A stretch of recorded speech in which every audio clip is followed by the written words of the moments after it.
कहते हैं ना कि जब किस्मत अच्छी हो तो रास्ता पानी में भी निकल ही जाता है। एक ऐसी लड़की जो बिना सोचे समझे ऐसा कदम उठाने जा रही थी जो उसके साथ साथ उसके पूरे परिवार को सालों साल का जख्म दे जाता अगर रोहन उसे ना मिलता। तो कौन था रोहन और क्या करने जा रही थी वह लड़की? कैसे उसने उस लड़की को एक जोखिम भरा कदम उठाने से बाल बाल बचा लिया था? जानने से पहले हमारे चैनल कहानियों की डायरी को सब्सक्राइब कर दीजिए और वीडियो को जल्दी से लाइक कर दीजिए ताकि हमारा मोटिवेशन ऐसे ही बना रहे। ये कहानी है एक लड़की की जो कि उसी ट्रेन में सफर कर रही थी जिसमें रोहन भी दिल्ली जा रहा था।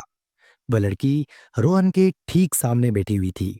रोहन कहता है, ट्रेन के एसी कंपार्टमेंट में मेरे सामने की सीट पर बैठी उस लड़की ने मुझसे पूछा, हेलो, क्या आपके पास इस मोबाइल की सिम निकालने की पिन है? उसने अपने बैग से एक फोन निकाला। वह नया सिम कार्ड उसमें डालना चाहती थी, लेकिन सिम स्लॉट खोलने के लिए पिन की जरूरत पड़ती है जो उसके पास उस समय नहीं थी। मैंने हाँ में गर्दन हिलाई और अपने क्रॉस बैग से पिन निकालकर उस लड़की को दे दी। लड़की ने थैंक्स कहते हुए मुझसे पिन ले ली थी और सिम डालकर पिन मुझे वापस कर दी। थोड़ी देर बाद वो फिर से इधर उधर ताकने लगी। मुझसे रहा नहीं गया। मैंने पूछ लिया, कोई परेशानी? वो बोली, सिम स्टार्ट नहीं हो रही है। मैंने उसका मोबाइल मांगा। उसने वह मोबाइल मुझे दे दिया। मैंने उसे कहा कि सिम अभी एक्टिवेट नहीं हुई है, थोड़ी देर में वो एक्टिवेट हो जाएगी।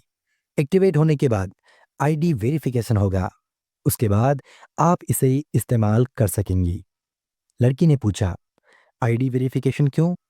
मैंने कहा, आजकल सिम वेरिफिकेशन के बाद एक्टिव होती है।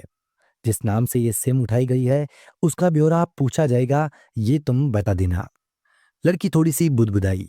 ओह, मैंने दिलासा देते हुए उससे कहा, इसमें कोई परेशानी की बात नहीं है।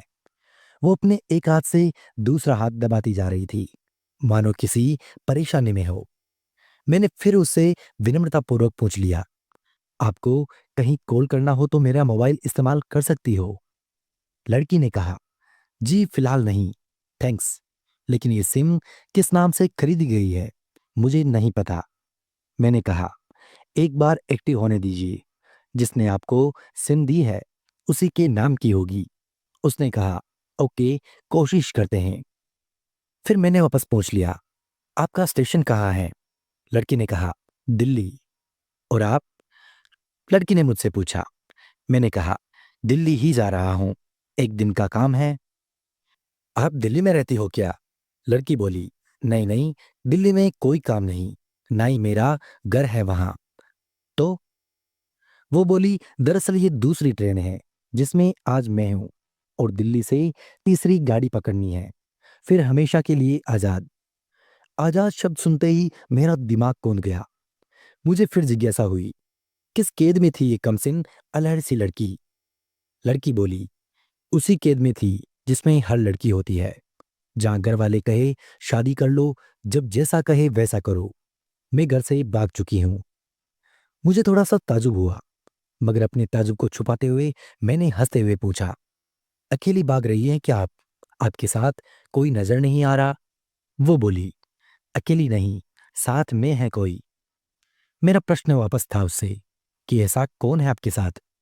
दिल्ली से एक और ट्रेन पकड़ूंगी, फिर अगले स्टेशन पर वो जनाब मुझे मिलेंगे और उसके बाद हम किसी को नहीं मिलेंगे। ओह, तो ये प्यार का मामला है? उसने कहा, जी हाँ। मैंने उसे बताया कि मैंने भी लव मैरिज की है।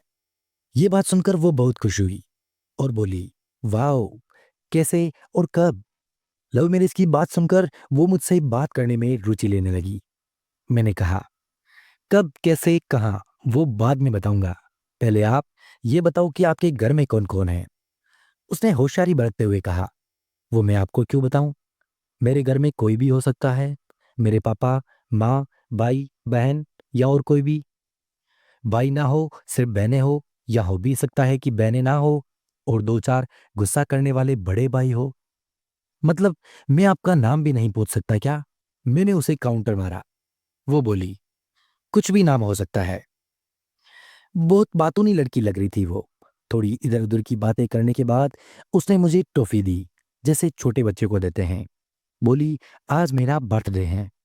मैंने उसकी हथेली से टॉफी उठाते हुए उसे बधाई दी और पूछा, कितने साल की हुई हो? वो बोली, मैं 18 साल की हो गई हूँ। मतलब भागकर शादी करने की कानूनी उम्र हो गई है तुम्हारी। वो एकदम से हंस पड़ी। कुछ ही देर में काफी फ्रैंक हो चुके थे हम दोनों, जैसे बहुत पहले से एक दूसरे को जानते हों। उसने चुटकी लेते हुए कहा, लग तो नहीं रहे हो। मैं मुस्कुरा दिया। मैंने उससे पूछा, तुम घर से भाग कर आई हो? तुम्हारे चेहरे पर चिंता के निशान जरा भी नहीं है। इतनी बेफिक्री मैंने पहली बार देखी। खुद की तारीफ सुनकर वो खुश हुई और बोली, मुझे उन जनाब ने, यानी कि मेरे लवर ने पहले से ही समझा दिया था कि जब घर से निकलो तो बिल्कुल बिंदास रहना। घर वालों के बारे में बिल्कुल मत सोचना। बिल्कुल अपना मूड खराब मत करना। सिर्फ मेरे और हम दोनों के बारे में सोचना। और मैं वही कर रही हूँ। मैंने फिर चुटकी ली और कहा, उसने तुम्हें मुझ जैसे अनजान मुसाफिरों से दूर रहने की सलाह नहीं दी? उसने हंसकर जवाब दिया, नहीं, शायद वो भूल गया होगा ये बताना। मैंने उसके प्रेमी की तारीफ करते हुए कहा, वैसे तुम्हारा बॉयफ्रेंड काफी टैलेंटेड है। उसने किस तरह से तुम्हें अकेले घर से रवाना किया, नई सिम और मोबाइल भी दिया, 3 ट्रेन बदलवाई ताकि कोई ट्रैक ना कर सके। Very talented person. लड़की ने हामी भरी। बोली, हाँ, वो बहुत टैलेंटेड है। उसके जैसा कोई नहीं है। मैंने उसे बताया कि मेरी शादी को 10 साल हुए हैं। एक बेटी 8 साल की है और बेटा 1 साल का है। ये देखो उसकी तस्वीर। मेरे फोन पर बच्चों की तस्वीर देखकर उसके मुंह से निकल गया, सो क्यूट। मैंने उससे बताया कि ये जब पैदा हुई तब मैं कुवैत में था। एक पेट्रो कंपनी में बहुत अच्छी जॉब थी मेरी। बहुत अच्छी सैलरी भी थी। फिर कुछ महीनों के बाद मैंने वो जॉब छोड़ दी और अपने ही कस्बे में काम करने लगा। लड़की ने पूछा, जॉब क्यों छोड़ी? मैंने कहा, बच्ची को पहली बार गोद में उठाया तो ऐसा लगा जैसे मेरी दुनिया मेरे हाथों में है। 30 दिन की छुट्टी पर घर आया हुआ था। वापस जाना था लेकिन जा न सका। इधर बच्ची का बचपन खर्च होता रहे और उधर मैं पूरी दुनिया कमा लूं, तब भी ये घाटे का सौदा ही होगा। मेरी 2 टके की नौकरी, बचपन उसका लाखों का। उसने फिर पूछा, क्या बीवी बच्चों को साथ नहीं ले जा सकते थे? मैंने कहा, काफी टेक्निकल मामलों से गुजरकर एक लंबे समय के बाद उसे वहां रख सकते थे। उस वक्त ये मुमकिन नहीं था। मुझे दोनों में से किसी एक चीज को चुनना था, आलीशान रहन सहन के साथ नौकरी या फिर परिवार। और अंततः मैंने परिवार को चुना, अपनी बेटी को बड़ा होते देखने के लिए। मैं कुवैत तो वापस गया था, लेकिन अपना इस्तीफा देकर वापस लौट आया। लड़की ने कहा, वेरी इंप्रेसिव। मैं मुस्कुराकर खिड़की की तरफ देखने लगा। लड़की ने पूछ लिया, अच्छा, आपने तो लव मैरिज की थी ना? फिर आप भागकर कहाँ गए? कैसे रहे और कैसे गुजरा वो वक्त? उसके हर सवाल और हर बात में मुझे महसूस हो रहा था कि ये लड़की लकड़पन के शिखर पर है, बिल्कुल नासमझ और मासूम छोटी बहन से। मैंने उसे बताया कि हमने भागकर शादी नहीं की, और ये भी है कि उसके पापा ने मुझे पहली नज़र में सख्ती से रिजेक्ट कर दिया था। उन्होंने आपको रिजेक्ट क्यों किया? उस लड़की ने मुझसे पूछा। मैंने कहा, रिजेक्ट करने का कुछ भी कारण हो सकता है। मेरी जाति, मेरा काम और घर परिवार। बिल्कुल सही।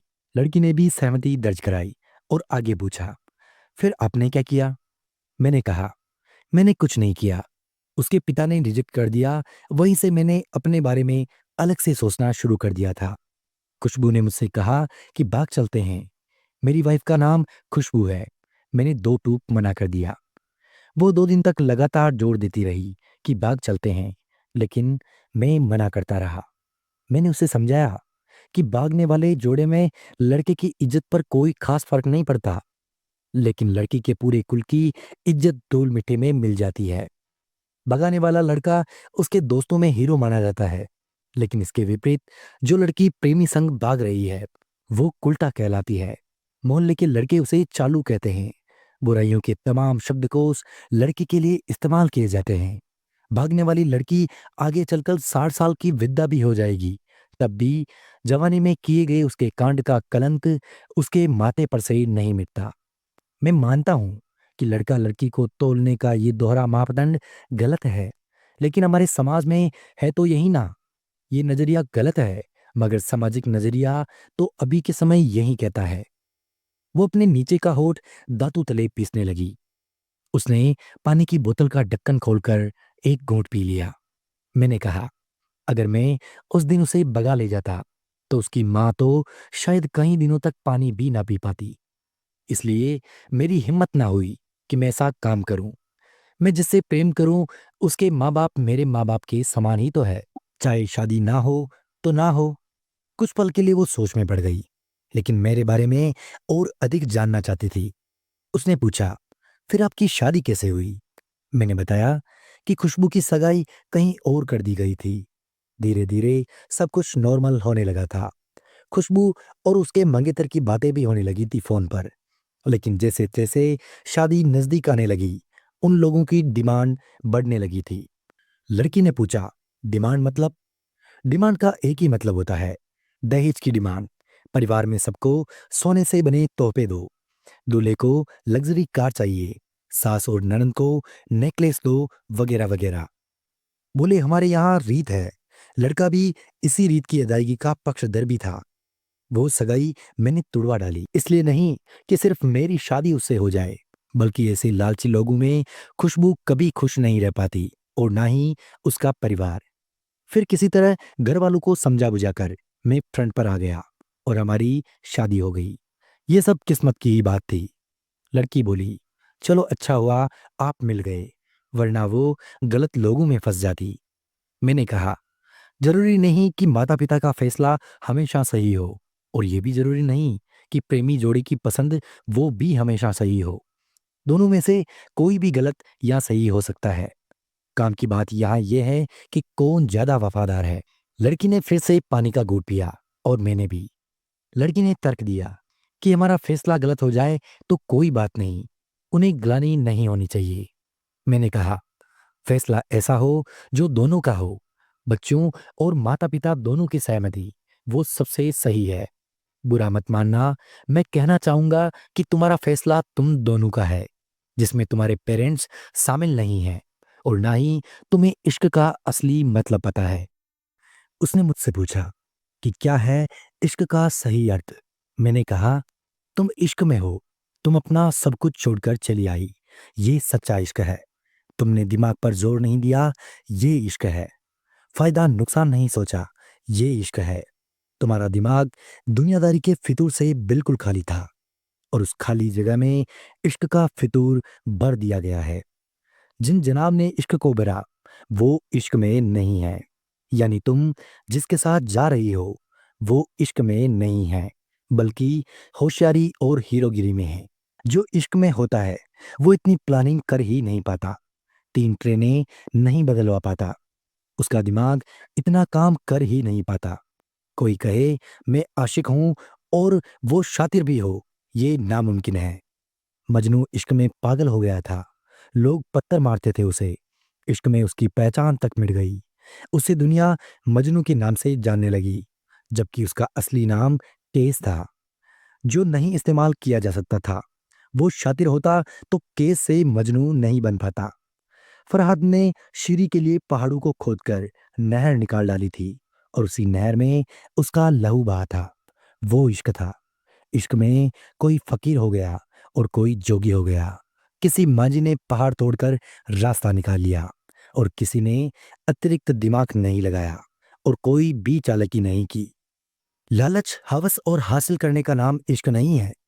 इश्क समर्पण को कहते हैं, जिसमें इंसान सबसे पहले खुद का समर्पण करता है, जैसे तुमने किया। लेकिन तुम्हारा समर्पण हासिल करने के लिए था, यानी तुम्हारे इश्क में लालच की मिलावट हो गई। लड़की अचानक खो सी गई थी। उसकी खिलखिलाहट एकदम से खामोशी में बदल गई। मुझे लगा मैं कुछ ज्यादा बोल गया, फिर भी मैंने जारी रखा। मैंने कहा, प्यार तुम्हारे पापा तुमसे करते हैं। कुछ दिनों बाद उनका वजन आधा हो जाएगा। तुम्हारी माँ कई दिनों तक खाना नहीं खाएगी, ना पानी पिएगी, जबकि आपको अपने आशिक को आजमा कर देख लेना चाहिए था।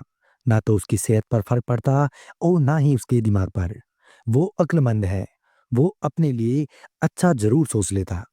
आजकल गली मोहल्ले के हर तीसरे लौंडे लपाटे को जो इश्क हो जाता है, वो इश्क नहीं होता। वो सिनेमा जैसा कुछ है। एक तरह की स्टंटबाजी या डेयरिंग, कुछ अलग करने का फितूर, और कुछ भी नहीं। लड़की का चेहरे का रंग बदल गया था।